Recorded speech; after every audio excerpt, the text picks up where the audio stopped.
Welcome to the Success Talk Show, the podcast for ambitious leaders who want to get their best results and create a workplace for their teams to thrive. Each week we share practical advice to help you accelerate your success and grow as an inspiring leader. Now here's your host, Leadership Success Coach, Donna Siriani.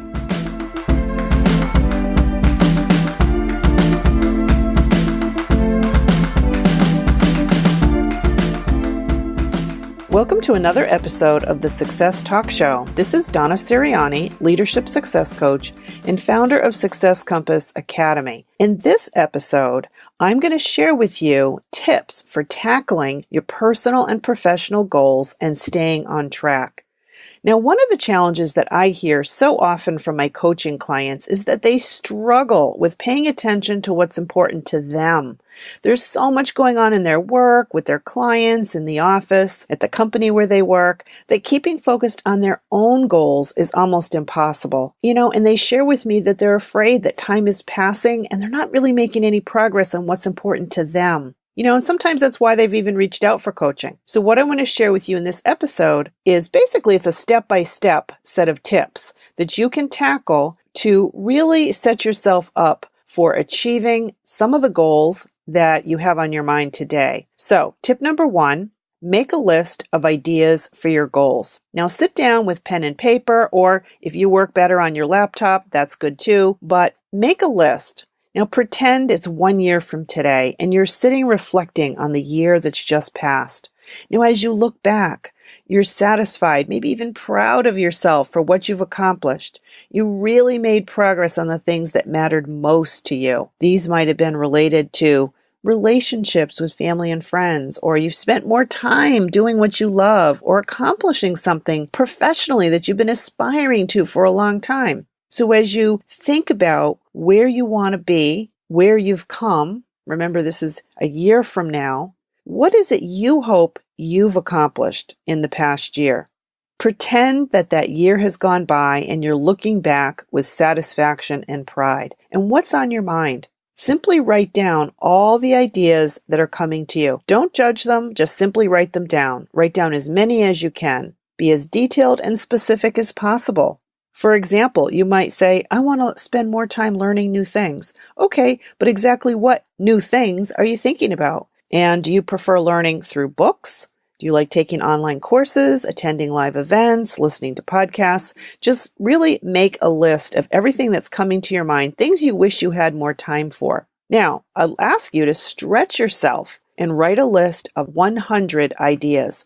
Just keep writing or typing until you get to 100.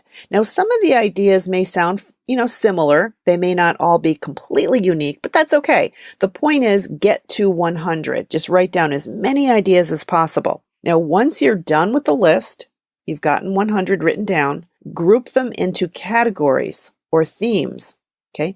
And notice what themes have emerged. For example, if you wrote down 100 ideas, did you notice that, maybe half of them are related to being outdoors in nature, enjoying sports, enjoying outside activities? Or, are they mostly related to your career aspirations? Or are they things you want to do in your community? Just notice what those themes are.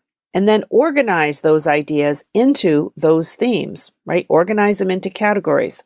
Now, I'll tell you a quick story of the first time I did this exercise, which, was over 20 years ago. And I noticed some key themes emerged for me around travel, spending time with my parents, and specific adventures I wanted to have. And so for the next few years, that list was what I used to create my goals for those areas in my life. Now, over time, my list shifted to include other things like writing a book on finding adventure in everyday living, and it happens to now be on Amazon, becoming a coach, launching my own business, becoming a speaker, being able to work from anywhere in the world. So those are just examples of goals that I have accomplished that emerged from me creating that list of 100 ideas. I've used that technique many times. It's really powerful because when you look back at your list, you will see categories and themes that you then can tap into to select specific goals for the next 12 months. We'll talk about that in a second. But these were powerful personal goals that shaped my journey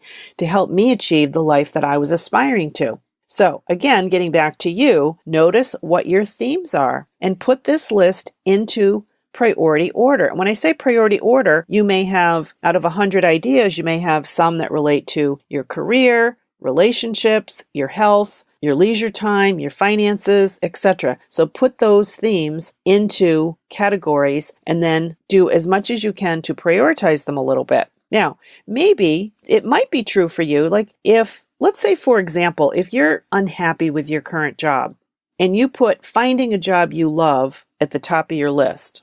Let's say that, that could be something that you've noticed the themes have emerged, that there's a lot of ideas there around finding a job you love. Well, maybe that's so important to you because you're spending so much time in your work. We really realize that that's at the top of your list. So you're going to sequence it. Now, it could be that you're satisfied with the job, but you recognize that you're not spending any quality time outside of work. It's all work and no play. You may be feeling overwhelmed, stressed out, disappointed, resentful, maybe just fried, and you need to figure out how to integrate more of what you love into your life so that you have more enjoyment. You might want to find more fulfillment in your daily life. You don't want to have another year go by where you feel like you've completely missed out on having a life. So if that sounds familiar to you, then give yourself permission to carve out time for your personal goals. You really deserve to spend time each week on what you love to do. It's those things that are going to rejuvenate and energize you. And they could actually, I'm going to tell you, they could actually save your life. I can't tell you how many clients I have spoken with who will confess to me that their health is suffering and they're feeling stuck. They don't know what to do differently. The stress is wreaking havoc on their well-being. Everything from not taking care of themselves, not eating healthy food, gaining weight, not sleeping well, having anxiety attacks, getting sick, and more, right? It's really sad. That's a situation you don't deserve to be there. You really deserve to feel that confident, energized enthusiasm that comes with doing what you love and spending time doing what you're good at and is that you're passionate about. So having personal goals that you're working towards and committed to will pay dividends in so many ways. Your health and well-being are truly at stake. Now, going beyond that, going beyond you, you'll also be setting an excellent example for your team. So if you as a leader have a team that you're responsible for, you're going to be an excellent role model when you demonstrate what having healthy balance looks like. I mean, sure, there are going to be days or weeks when the scale tips towards a crazy schedule, that's life. But if you can draw boundaries and have that healthy personal life, it will reward you by giving you the mental and physical energy to accomplish even more. And again, your team is going to see you as a role model, right? They see you emulating that healthy balance.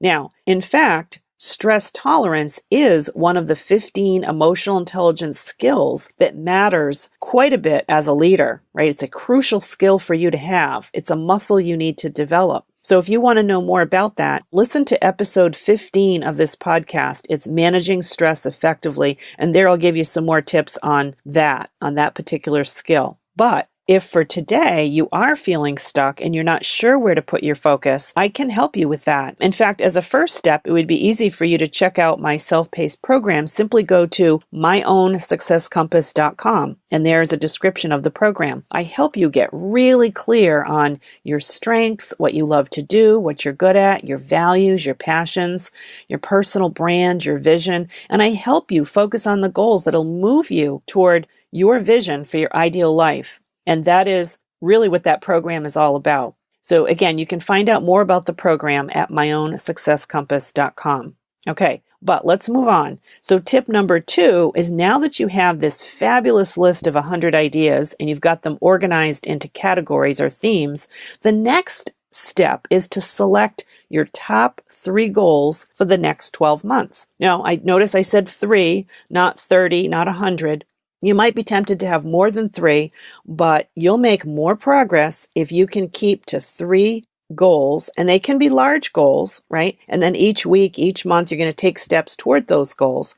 But if you can get to a point where you've accomplished them, great. You can always select, more goals, right? So if you have 3 and you finish 1, you complete it, and you feel like you're ready for it, pick another goal. But don't start out with too ambitious a list because you will simply be spreading yourself too thin. Your mind will be confused as to where to focus attention, and you may end up doing overall not as much as you could have, right? So you want to create focus. Now, you might decide that your top 3 goals are related to any one of these categories. There could be, you could have one goal that's health and fitness, another one that's around relationships, a career. You might have a goal that's focused on personal growth, how you want to learn and grow as a leader or professionally. You might have a goal on your finances or on how you want to spend your leisure time, right? So these 3 goals are what matters to you, what matters most to you right now. Okay, so select 3.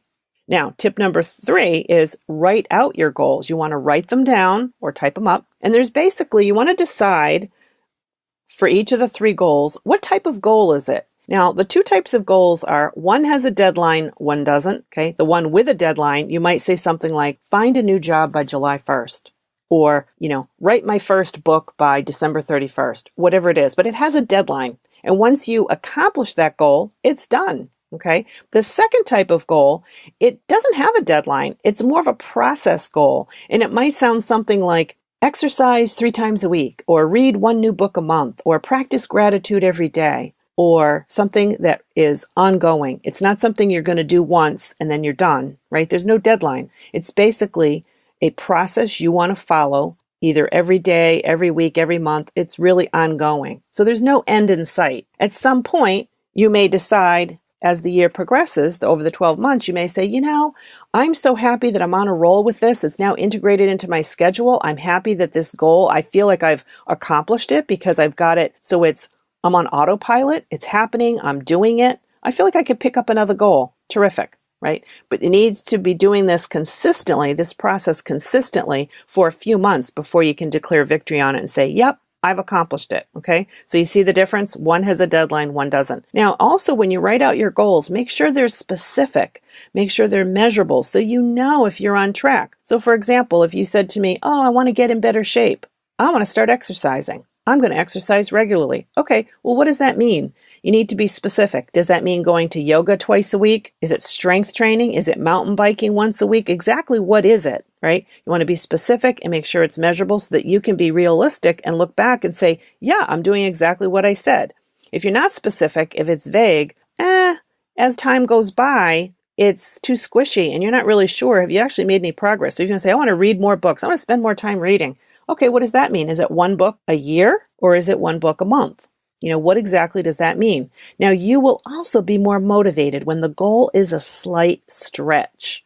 Neuroscience shows that when a goal is too easy, you just don't have the same motivation to tackle it as when it's a slight stretch. Not a huge stretch so that's not realistic, but something that motivates you. You kind of get excited thinking about it because if you were to accomplish it, you'd feel like you really did something you were proud of, right? If it's too easy, you could fluff it off. So raise the bar a little bit so that when you accomplish it, you really do feel proud of yourself for doing it, okay? So that's tip number 3, write out your goals. Tip number 4 is under each goal, create smaller actions of things you're going to take, all the little baby steps. Write out as much as you can think of today. And as you think of ideas throughout the 12 months, you can just keep adding them to the list. Now, these can be baby steps, but what you need to be able to do is you're basically taking little bites out of that elephant. So let's say, for example, if you have a goal that you want to write your first book by December 31st, that's a really big goal, right? Maybe that's a big goal for the year. But underneath that might be, 20 or 30 smaller steps. So write them out and just brainstorm them.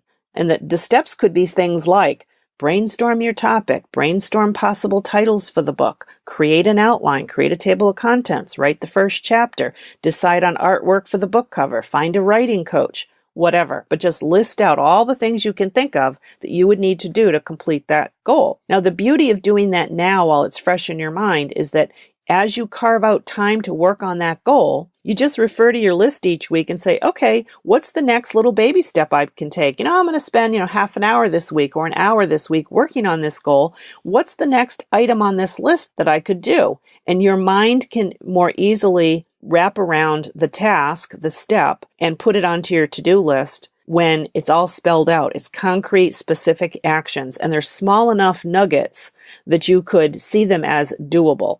right? So again, you're taking that big elephant and breaking it down into smaller little bite-sized pieces, right? Okay, so that's tip number 4.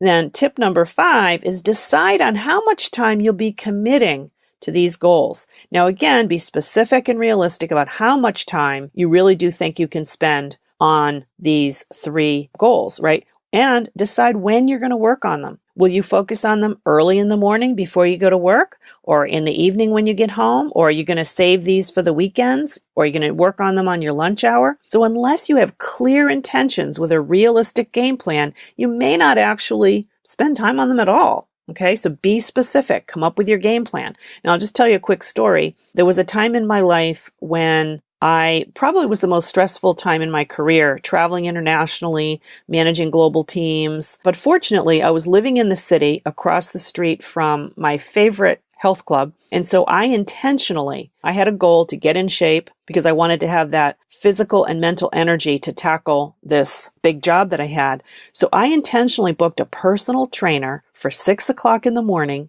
5 days a week. And then as soon as I was done with my session, I'd shower up and I'd take the train into work. So my workout was done before I got to the office. And that was my way of building commitment to actually get it done. I knew my trainer would yell at me if I was late. So that was my way. Now, granted, I invested time and money in that, but it paid dividends because it really transformed a very stressful lifestyle that I had. It really transformed me to be the most energetic, productive, and creative that I had ever been up to that point. I made the commitment, but instead of just saying, well, I'm going to go to the gym every day before work, which I could hit the snooze button. Nah, I don't think I'll go today. I'll go tomorrow. I built in some accountability by hiring a trainer and booking time. Now, I'm not suggesting that that's what you're going to have to do, but if you know yourself, right, you'll know what works and what doesn't work. Okay, so you'll know. Now, that takes me to tip number 6, which is let's talk about accountability. You need to figure out a strategy that's going to work for you. So the first strategy is you could hire a coach that's skilled in the area that you know you're going to need help with. Okay, I've hired many coaches over the years, and I always hired a coach who had the expertise that I needed for my goals. I hired a business coach when I was launching my business because I didn't really know how to do that. I hired a fitness coach when I wanted to get in shape. I hired a sales coach when I needed to improve my sales skills. So, the list goes on for any type of coach that you can think of for yourself, right? There's lots of possibilities. Now, for me, I knew that I had things to learn, and I also wanted somebody to help me stay on track. So you need to, think about what's going to work for you. Now, for me, I often have clients come to me for guidance on their career, like figuring out their career path. They're not quite sure what direction to go in. They may be feeling stuck. So I will coach them on their career. We do go through that program I mentioned earlier, myownsuccesscompass.com, and also to help them advance their leadership skills. So when we have our private coaching calls, they report out on their progress. What have they done since our last call? And then between calls, I have them send me updates when they complete certain action items. And our work together helps them stay on track with their goals, right? Their goals are what my goals are, right? And the second strategy is you may already know exactly what you need to do, but you simply need help staying focused on them, right?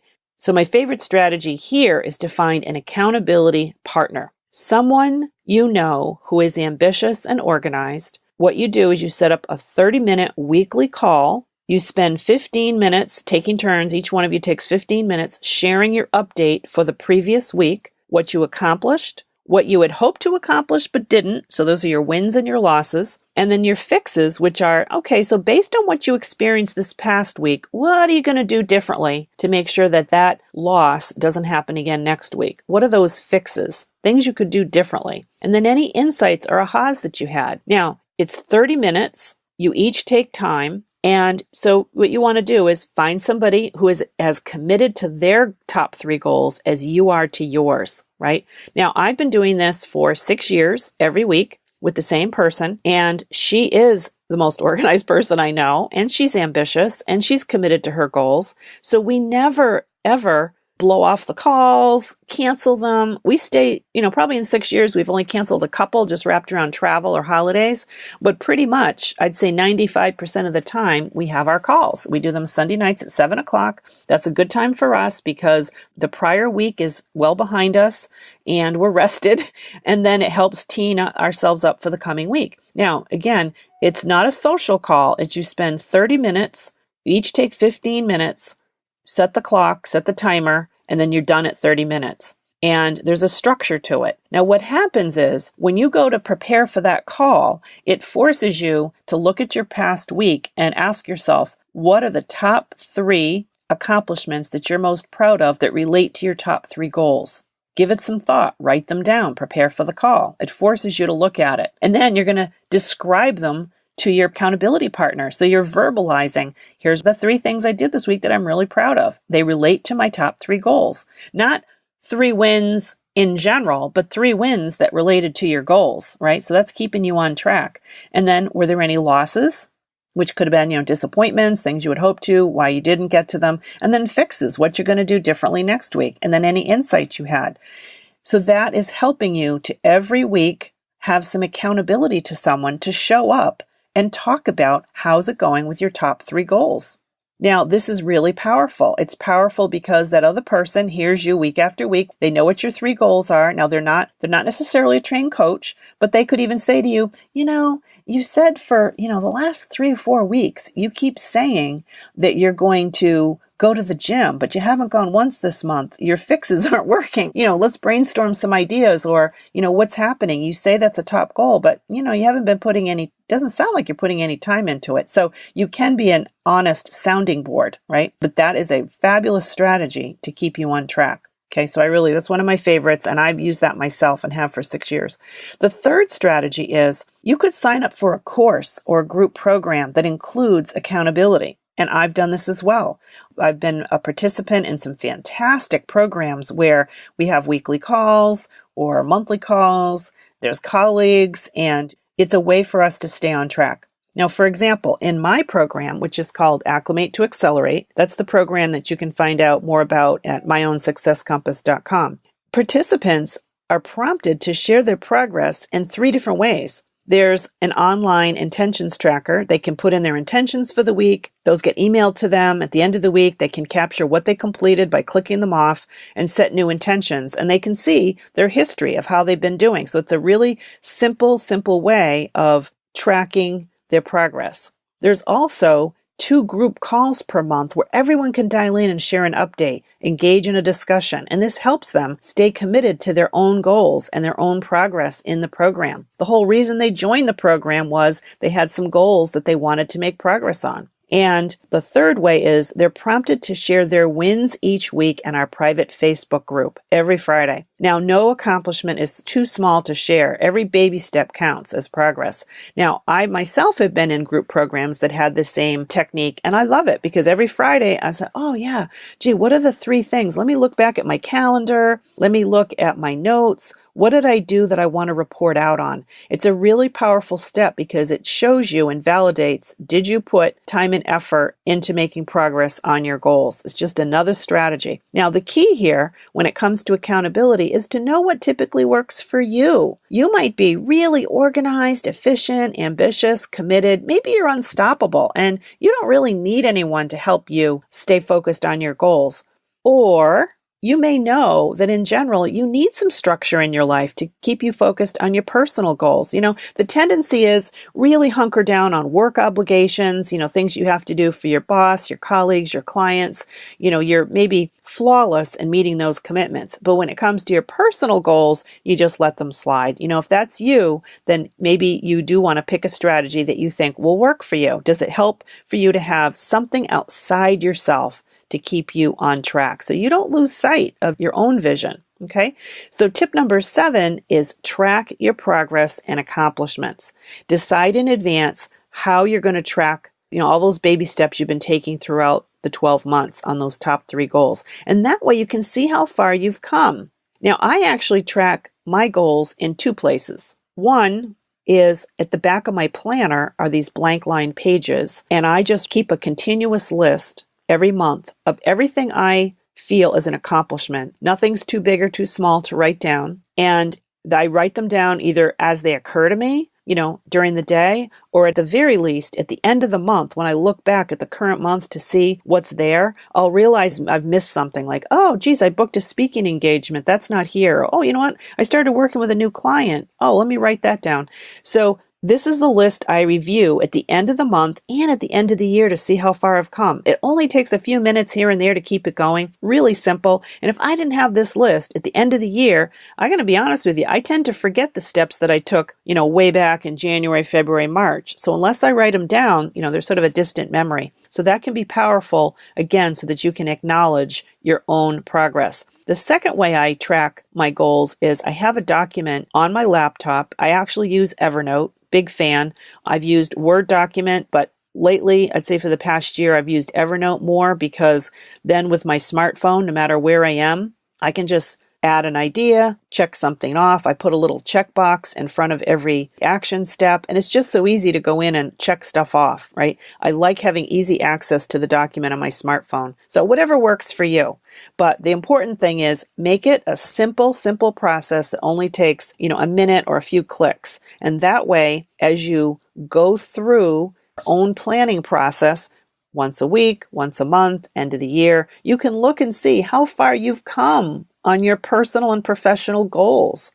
Now, I also share more tips with you on how to achieve your goals in episode 41 of this podcast. The title is Follow These Tips for Maximum Goal Achievement. And I have some other tips there for you on what you can do to stay focused on your goals in terms of, managing your time, managing priorities. So listen to that one for some more tips. Anyway, I hope that you have found this episode helpful. If you have, I'd love to hear from you. Within iTunes, simply, click on the podcast and click on ratings and reviews and leave a comment. I'd love to get your feedback. And again, if you're interested in getting more support for your goals, I encourage you to reach out to me, and you can take a look at the program I referred to earlier at myownsuccesscompass.com. Anyway, thank you so much for listening, and you have a great day.